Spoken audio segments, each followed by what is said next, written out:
আজকের ক্লাসে আমরা অনাদায়ী পাওনা নিয়ে আলোচনা করব। অনাদায়ী পাওনা কিন্তু আমাদের সবার একটা গলার কাটা, কেননা বিশদায় বিবরণীতে এবং আর্থিক অবস্থা বিবরণীতে এই অনাদায়ী পাওনার ব্যবহার বুঝতে হিমশিম খাই আমরা প্রচন্ড পরিমাণে। এই অনাদা পাওনা নিয়ে যত তোমাদের প্রশ্ন আসে, এই অনাদায়ী পাওনা নিয়ে যত তোমাদের ধরনের কনফিউশনস আছে, এই সবগুলো আজকেই শেষ হবে এই ক্লাসে। তাই আমরা প্রথম দিকে অনাদায়ী পাওনা নিয়ে একটু কথা বলি যে অনাদায়ী পাওনা জিনিসটা কি। অনাদায়ী পাওনা হচ্ছে যে আমাদের প্রাপ্য হিসাবে যেই পরিমাণ টাকাটা আমরা পাচ্ছি না বা যেই পরিমাণ টাকাটা আমরা আদায়ের যোগ্য না, সেটাকে আমরা অনাদায়ী পাওনা হিসেবে বিবেচনা করি। অনাদায়ী পাওনার আরেকটা নাম হচ্ছে কিন্তু কুঋণ। কুঋণ এবং অনাদায়ী পাওনা দুটো কিন্তু সেম বিষয়। সো প্রাপ্য হিসেবে যেই টাকাটা আমরা পাই না, সেটাকে আমরা আলটিমেটলি বিশদায় বিবরণীতে পরিচালন ব্যয় এবং আর্থিক অবস্থা বিবরণীতে চলতি সম্পদের প্রাপ্য হিসাব থেকে বাদ দিয়ে দেখাই। সো আমরা যদি একটু ছকে দেখি এটা কোথায় কোথায় যায়, আগে আমরা এটা বুঝতে হবে। সাধারণত এই অনাদায়ী পাওনার ক্যালকুলেশনটা দুইটা জায়গায় যায়, বিশদায় বিবরণীতে এবং আর্থিক অবস্থা বিবরণীতে। বিশদায় বিবরণীতে এটা চলতি পরিচালন ব্যয়ের মধ্যে যাচ্ছে। তারপরে পরিচালন ব্যয়ের মধ্যে আমি কি কি লিখছি একটু দেখো। ফার্স্টেই পুরাতন অনাদায়ী পাওনা যোগ নতুন অনাদায়ী পাওনা যোগ নতুন অনাদায়ী পাওনা সঞ্চিতি মাইনাস পুরাতন অনাদায়ী পাওনা সঞ্চিতি।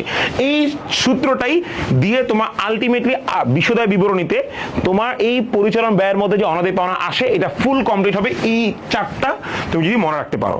তাহলে আমার সাথে সাথে বলো, আমরা পুরাতন অনাদায়ী পাওনার সাথে নতুন অনাদায়ী পাওনা এবং নতুন অনাদায়ী পাওনা সঞ্চিতি যোগ করি, মাইনাস কি করতেছি, পুরাতন অনাদায়ী পাওনা সঞ্চিতি মাইনাস করতেছি। এইটুকু আগে মুখস্থ রাখো তোমরা। অতঃপর আমাদের এই অনাদায়ী পাওনা আর্থিক অবস্থা বিবরণীতে চলতি সম্পদের প্রাপ্য হিসাব থেকে বাদ যাচ্ছে। কিন্তু প্রাপ্য হিসাব থেকে কোন অনাদায়ী পাওনা বাদ যাচ্ছে, পুরাতন না নতুন? নতুনটা বাদ যাবে। তা প্রাপ্য হিসাব থেকে আমি নতুন অনাদায়ী পাওনা এবং নতুন অনাদায়ী পাওনা সঞ্চিতি দুইটাই কিন্তু আলটিমেটলি বিয়োগ করতেছি। তো এখন তোমাদের প্রশ্ন, ভাইয়া এই নতুন পুরাতন জিনিসটা কি? যে সকল অনাদায়ী পাওনা আমার রেওয়া মিলে অর্থাৎ প্রশ্নে দেওয়া থাকে, সেটাকে আমরা বলি হচ্ছে পুরাতন অনাদায়ী পাওনা বা পুরাতন অনাদায়ী পাওনা সঞ্চিতি। এবং যেই অনাদায়ী পাওনা বা কুঋণের কথা আমার সমন্বয় বলা থাকে যে দেনাদারে এত টাকা আদায়যোগ্য নয়, দেনাদারে 10,000 টাকা আদায়যোগ্য নয়, অবশিষ্ট 10,000 টাকার উপর সঞ্চিতি ধার্য করতে হবে, এরকম যদি সমন্বয় বলা থাকে, সেটাকে বলি হচ্ছে নতুন অনাদায়ী পাওনা এবং নতুন অনাদায়ী পাওনা সঞ্চিতি। সো যেটা নতুন সেটা আমার কই থাকে ভাইয়া, সমন্বয় বা অতিরিক্ত তথ্যাবলী বা অন্যান্য তথ্যাবলীতে আমার এটা বলা থাকে। তোমাদের জন্য একটা ছোট হ্যাক্স বলে দিচ্ছি, একটু মনে রাখবা। তোমাদের শুধুমাত্র অনাদায়ী পাওনা না, পুরা আর্থিক বিবরণীতে এটা কাজে লাগবে। এইটা তোমরা যদি একটু বলো যে রেওয়া মিলে বা প্রশ্নে যদি অনাদায়ী পাওনার কথা বলা থাকে, তাহলে সেটা যে কোনো একটা জায়গায় যাবে, হয়তো আমার বিশদায় বিবরণীতে, নাহলে আর্থিক অবস্থা বিবরণীতে। শুধুমাত্র অনাদায়ী পাওনার ক্ষেত্রে প্রযোজ্য না, যে কোনো ধরনের হিসাব হোক, যদি তোমাকে রেওয়া মিলে বলা থাকে অর্থাৎ প্রশ্নে বলা থাকে, তাহলে কিন্তু সেটা যে কোনো একটা জায়গায় যাবে, হয় বিশদায় বিবরণী, না হলে মালিকানা সত্ত্ব বিবরণী, না হলে আর্থিক অবস্থা বিবরণী। কিন্তু যদি তোমাকে সমন্বয়ে কোনো হিসাবের কথা বলা থাকে, সেই হিসাবে তোমার যদি এটা একাধিক জায়গায় যাবে, যে কোনো দুইটা জায়গায় যাবে। রেওয়া মিলে বললে আমার যে কোনো একটা জায়গায় যাবে, যে কোনো একটা জায়গায় বিশদায় বিবরণী হতে পারে, আর্থিক অবস্থা বিবরণী হতে পারে, মালিকানা সত্ত্ব বিবরণী হতে পারে। কিন্তু যদি আমাকে সমন্বয়ে বলা থাকে যে হিসাব, সেই হিসাব দুইটা জায়গায় যায়। এখন এটা যে কোনো দুইটা জায়গা হতে পারে, বিশদায় বিবরণী আর্থিক অবস্থা বিবরণী হতে পারে, বিশদায় বিবরণী কিংবা মালিকানা সত্ত্ব বিবরণী হতে পারে, মালিকানা সত্ত্ব বিবরণী বা আর্থিক অবস্থা বিবরণী হতে পারে, মানে যে কোনো দুইটা জায়গায় যাবে এটা। তোমাদের একটা বাস্তব উদাহরণ বলি, সমাপনী মজুদ পণ্য। সমাপনী মজুদ পণ্য কই দেওয়া থাকে, আমাদের সমন্বয় দেওয়া থাকে। আমরা কিন্তু সমাপনী মজুদ পণ্য বিশদায় বিবরণীতেও নেই, বিক্রিত পণ্যের ব্যয়ের মধ্যে, আর সমাপনী মজুদ পণ্য কিন্তু আর্থিক অবস্থা বিবরণীতেও নেই চলতি সম্পদের মধ্যে। সমাপনী মজুদ পণ্য যেহেতু সমন্বয়ে বলা ছিল, তার মানে দুটো জায়গায় যাবে। অনাদায়ী পাওনার কথা বলো, এই নতুন অনাদায়ী পাওনা যেটা আমি বললাম, এরা কই দেওয়া থাকে ভাইয়া, সমন্বয়ে। তাই কিন্তু দেখবা যে আমি কিন্তু এখানেও বিশদায় বিবরণীতে নতুন অনাদায়ী পাওনা নিচ্ছি এবং নতুন অনাদায়ী পাওনা সঞ্চিতি নিচ্ছি, এবং আমি কিন্তু আর্থিক অবস্থা বিবরণীতেও নতুন অনাদায়ী পাওনা এবং নতুন অনাদায়ী পাওনা সঞ্চিতি নিচ্ছি। তার মানে দুইটা জায়গায় নিব। এটা একটু হ্যাক, সেটা মনে রাখবা। তুমি যদি দেখো কোনো হিসাব সমন্বয় আছে এবং যে কোনো একটা জায়গায় গেছে, হয়তো বিশদায় বিবরণীতে গেছে, নাহলে আর্থিক অবস্থা বিবরণীতে গেছে, আর কোথাও যায় নাই, তাহলে বুঝো তোমার ম্যাথ ভুল। কারণ সমন্বয়ে আসা হিসাব অলওয়েজ দুইটা জায়গায় যাবে এবং রেওয়া মিলে আসা হিসাব যে কোনো একটা জায়গায় যাবে, এটা তুমি মনে রাখবা। সো আমরা দেখলাম কিভাবে বিশদায় বিবরণীতে আমাদের পরিচালন ব্যয় সূত্রটা কি ছিল, পুরাতন অনাদায়ী পাওনা যোগ নতুন অনাদায়ী পাওনা যোগ নতুন অনাদায়ী পাওনা সঞ্চিতি মাইনাস পুরাতন অনাদায়ী পাওনা সঞ্চিতি। আর আর্থিক অবস্থা বিবরণীতে কি ছিল, চলতি সম্পদের মধ্যে প্রাপ্য হিসাব থেকে নতুন অনাদায়ী পাওনা এবং নতুন অনাদায়ী পাওনা সঞ্চিতি আমি বিয়োগ করছি। এইটুক তোমরা আল্লাহর রহমতে মুখস্থ রাখো, বাকিরা দায়িত্ব আমার। এখন আমরা কিছু ম্যাথে যাব, তুমি একটু ম্যাথটা দেখো। আমি তাদের একটা নমুনা ম্যাথ দিছি, এই নমুনা ম্যাথে এখন আমরা দেখব যে আমাদের এই প্রাপ্য হিসাবের সাথে আমি কিভাবে ক্যালকুলেশন করি। আমাকে এটা হচ্ছে প্রশ্ন বা এটা রেওয়া মিল, ঠিক আছে? এটা কি আমার, এটা হচ্ছে আমার রেওয়া মিল, এটা আমার রেওয়া মিলের তথ্য দেওয়া আছে এবং আমার সমন্বয় এই 4টা তথ্য দেওয়া আছে। সে রেওয়া মিলে আমার এই অনাদায়ী পাওনা বা কুরিন দেওয়া আছে 5,000, অনাদায়ী পাওনা সঞ্চিতি বা কুরিন সঞ্চিতি দেওয়া আছে 2,000 এবং প্রাপ্য হিসাব বা দেনাদার দেওয়া আছে 1 লাখ। সো আমার প্রশ্ন, ভাইয়া এই যে অনাদায়ী পাওনা দুইটা দেওয়া আছে, এই অনাদায়ী পাওনা দুইটা কি? যেহেতু রেওয়া মিলে দেওয়া আছে, এটা হচ্ছে পুরাতন অনাদায়ী পাওনা। এইটুকু তো বুঝছি, যেহেতু রেওয়া মিলে দেওয়া আছে তার মানে এটা কি ভাইয়া? এটা হচ্ছে পুরাতন অনাদায়ী পাওনা। আর সমন্বয়, প্রথম সমন্বয় বলা ছিল প্রাপ্য হিসাবের 20,000 টাকা আদায়যোগ্য নয়, তাহলে যে 20,000 টাকা আদায়যোগ্য নয় এটা হচ্ছে নতুন অনাদায়ী পাওনা। এটা কি ভাইয়া? এটা হচ্ছে নতুন অনাদায়ী পাওনা। সো আমরা এবার একটু ক্যালকুলেশনে যাই ম্যাথে। দেখো এই 1 নম্বর সমন্বয়ে কি বলা ছিল আমার, প্রাপ্য হিসাবে 20,000 টাকা আদায়যোগ্য নয়, তার মানে প্রাপ্য হিসাবের 20,000 টাকা আমি আদায়যোগ্য না, তার মানে এই প্রাপ্য হিসাবে 20,000 টাকা আমার নতুন অনাদায়ী পাওনা। আমরা এটা কই নিছি দেখো, পরিচালন ব্যয়ের মধ্যে আমার সূত্র কি ছিল, পুরাতন অনাদায়ী পাওনা, পুরাতন অনাদায়ী পাওনা আমার কত ছিল 5,000, পুরাতন অনাদায়ী পাওনা 5,000 যোগ নতুন অনাদায়ী পাওনা যেটা সমন্বয় বলা আছে 20,000, দুইটা যোগ করছি 25,000। এখান থেকে কি আমার নতুন অনাদায়ী পাওনা দেওয়া ছিল সমন্বয়, 1 নম্বর সমন্বয় নতুন অনাদায়ী পাওনা দেওয়া ছিল না, তাই আমি এটা লিখবই না। তাই আমি কি বাদ দিচ্ছি, মাইনাস পুরাতন অনাদায়ী পাওনা। এটা আমার রেওয়া মিলে দেওয়া ছিল, পুরাতন এবং রেওয়া মিলে দেওয়া ছিল, এটা আমি 2,000 টাকা মাইনাস, আলটিমেটলি অ্যান্সার দাঁড়াচ্ছে 23,000। আর এই নতুন অনাদায়ী পাওনায় যে 20,000 টাকা, এই 20,000 টাকা আমার কই যাচ্ছে, আর্থিক অবস্থা বিবরণী চলতি সম্পদের প্রাপ্য হিসাব থেকে মাইনাস হচ্ছে, 1 লাখ থেকে 20,000 মাইনাস ইজ ইকুয়াল টু 80,000 টাকা। It is as simple as that. অতঃপর আমরা একটা কাজ করি, 2 নম্বর সমন্বয়টা দেখি কি বলছে। 2 নম্বর সমন্বয় বলছে প্রাপ্য হিসাবের উপর 10% হারে অনাদায়ী পাওনা সঞ্চিতি ধার্য করতে হবে, তার মানে এটা হচ্ছে নতুন সঞ্চিতি, নতুন সঞ্চিতি। এইটা ভাই আমার কোনো পুরাতন নতুন অনাদায়ী পাওনার কথা এখানে বলা নাই। সো আমাকে যেহেতু বলেই দিছে যে 10% তোমাকে সঞ্চিতি ধার্য করতে হবে নতুন অনাদায়ী পাওনা, তার মানে এখানে আমার নতুন অনাদায়ী পাওনা নাই, শুধুমাত্র সঞ্চিতি নিয়ে আমরা ক্যালকুলেশন করব, যেটা দেওয়া নাই সেটা নিয়ে আমরা কোনো কাজ করব না।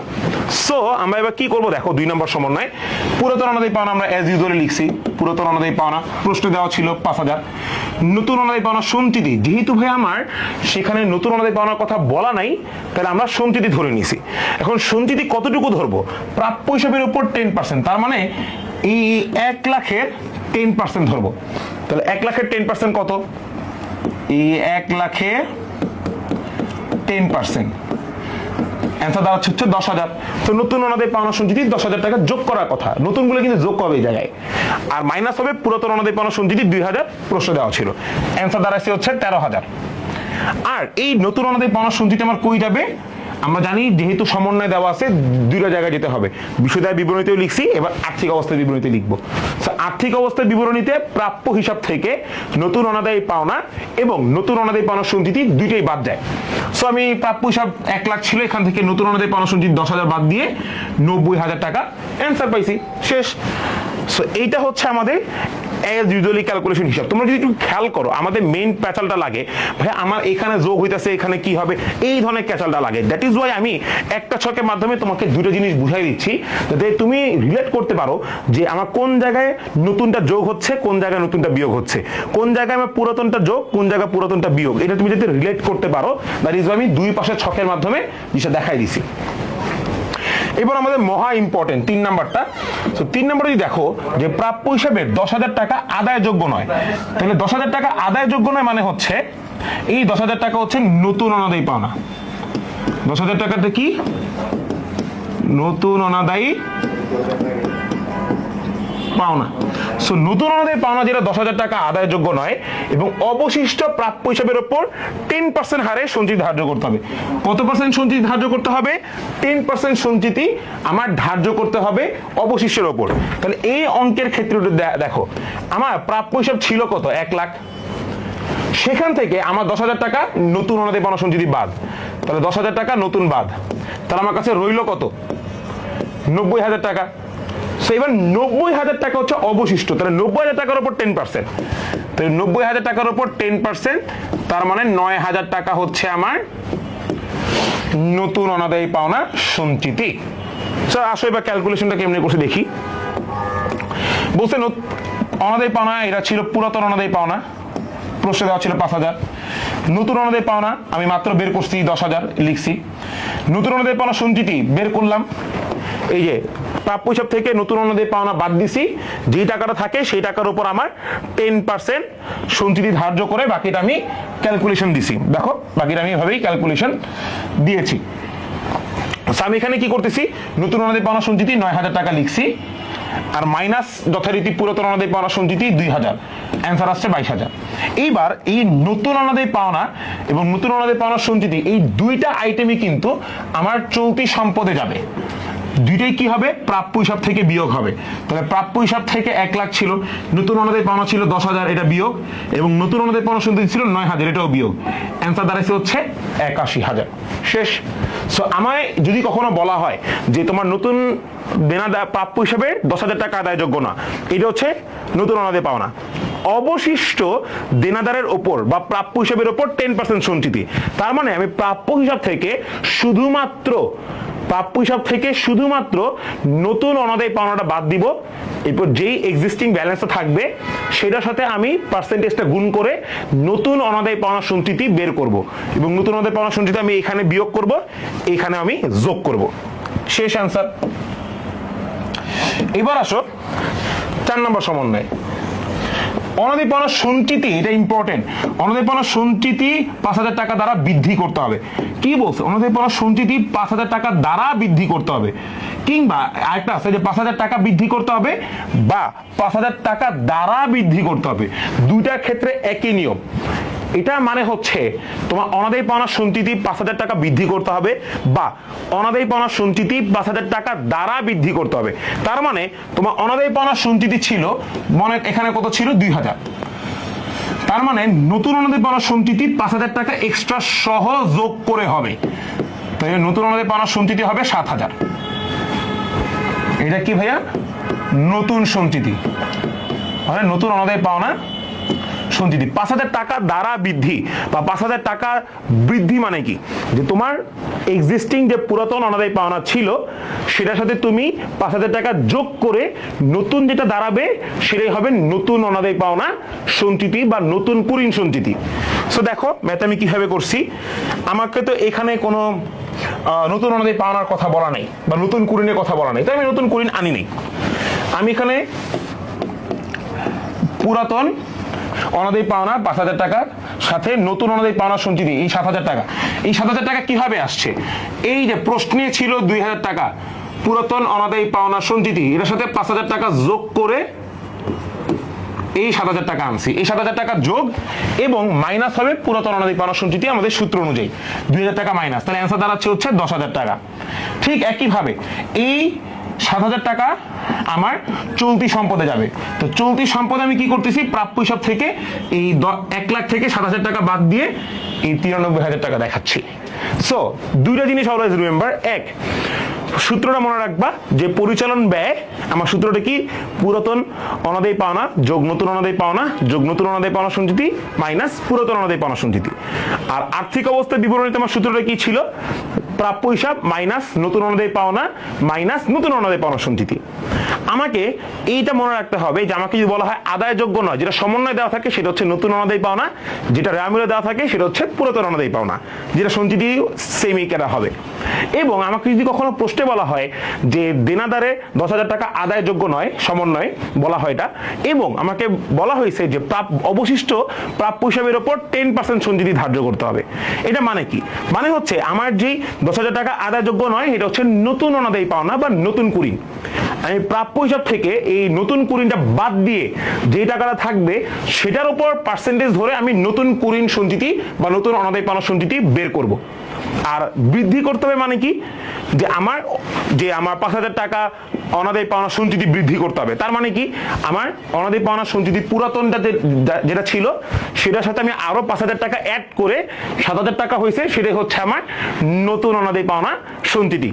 আশা করি আজকের এই ক্লাসের মধ্যে তোমরা ওভারঅলটা পুরোটা বুঝে গেছো এবং এইভাবেই তোমাকে কনসেপ্ট বিল্ড আপ করে খুঁটি খুঁটি খুঁটি খুঁটি খুঁটি সমস্ত জায়গায় আমি এই সমস্যাগুলো ক্লিয়ার করে দিয়ে তোমার বেসিকটাকে বিল্ড আপ করবো। عندي خوش فصل يا اخي تفوز تفوز والله خوش رقصة يا اخي دوس دوس عندي خوش فصل يا اخي تفوز تفوز والله خوش رقصة